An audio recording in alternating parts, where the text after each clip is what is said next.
Hi, good afternoon, friends. In this video, we will talk about the fourth dimension uh, that can observe in the book Out of This World. So let's start reading. As now I have told you, before it comes to pass, when it comes to pass, ye might believe. So, what according to Neville Goddard, what the things you believe, they must happen. Whatever it is, whether it's wrong or right, whether it's true or false, if you believe it to be true, that will come to pass. Many persons, myself included, have observed events before they occurred, that is, before they occurred in the world of three dimensions. So, actually, the world that we see around us is 3D, the real world. That is not real, the objective world, right, we see. So, since man can observe an event before it occurs in three dimensions of space, life, and earth, life on earth must proceed according to its plan. So, the three dimensional world that we see around us, that is three dimensional world, there must be some another dimension in which that plan is created, right? So life on earth must proceed according to plan, and this plan must exist elsewhere in another dimension and be slowly moving through our space. So what according to Neville Goddard, that plan that we visualize, that we imagine in our mind, that is the fourth dimension, right? So whatever we observe, whatever we imagine, that must objectify in the real world, and that is a fourth dimension in which all these things are happening in our mind, in our imagination. So by changing our imagination, by changing our concept of ourselves, we can change our future, we can alter our future, because man is all imagination. Whatever we imagine, if we persist on that, if we consistently imagine those things must objectify in our life, in our real world. If the occurring events were not in this world when they were observed, then to be perfectly logical, they must have been out of this world. Right? If the occurring events were not in this world when they were observed, they must have been out of this world. What does it mean? That there must be some fourth dimension in which those events have been observed. That is not seen, that is unseen. What is seen? That is the 3D wall that we see around us.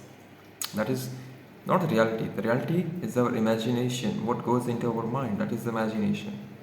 So just have to imagine the things that you want, capture the feeling, and make that feeling permanent and persist in that feeling. And dominant feeling will get manifested in the 3D world. And whatever is there to be seen before it occurs, here must be predetermined from the point of view of a man awakened three-dimensional world. Must be predetermined from the point of view of a man awakened three-dimensional world. So whatever we imagine, if we persist on that much long enough, that will harden into a fact that must objectify in our real world. That will happen after a certain amount of time. Then we just go continue. Now the question is here: are we able to alter our future? Definitely. Just by changing the subconscious impression we are making in our mind, we can change our destiny. We can change our future effortlessly, because this world is totally imaginary.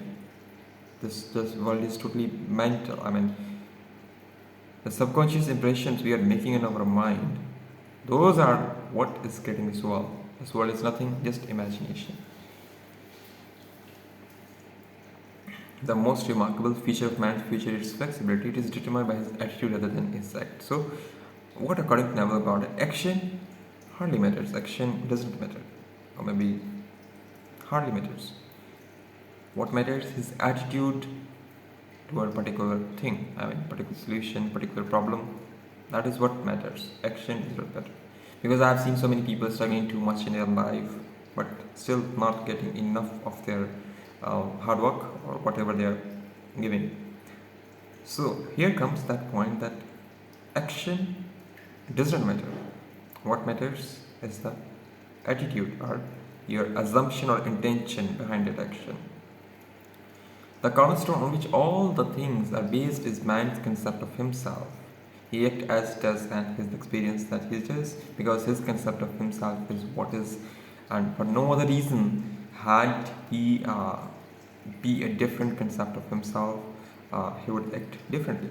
A change of concept of change self automatically alter his future, and a change in any time of future experience, series of experiences reciprocally alter his concept of self. So what here we are talking about is that you must change your concept of yourself. I mean, what do you think who you are? You are God, and for God, nothing impossible. Everything is yours. The world is yours. So why you are worrying about the problems you are having in your life, the small issues you are having in your life? So why you are worrying about them? When you are the God, when you are the ultimate power, when you are the operant power, when you are everything, why you are worrying about that? So here comes that you must change your concept of self. That is all you just need to change, and everything around you will change, because everything is yourself pushed out. Everything is manifested by your side. So you can even change your experience, change everything, change reality. You can just do that. Man's assumptions, which he regards as insignificant, produce effects that are considerable. Therefore, man should revise the estimate of an assumption and recognize its creative power. So, here, assumptions, because life is nothing just persistent assumptions that we made. Where we are right now, that is because we persisted on that particular assumption for long enough that it has hardened into fact. So, if you have to get out of this particular situation where you are right now, you just have to go into your imagination, feel your dream to be true, and capture that feeling and persist in that feeling, and that feeling will manifest or objectify your dream in the real world.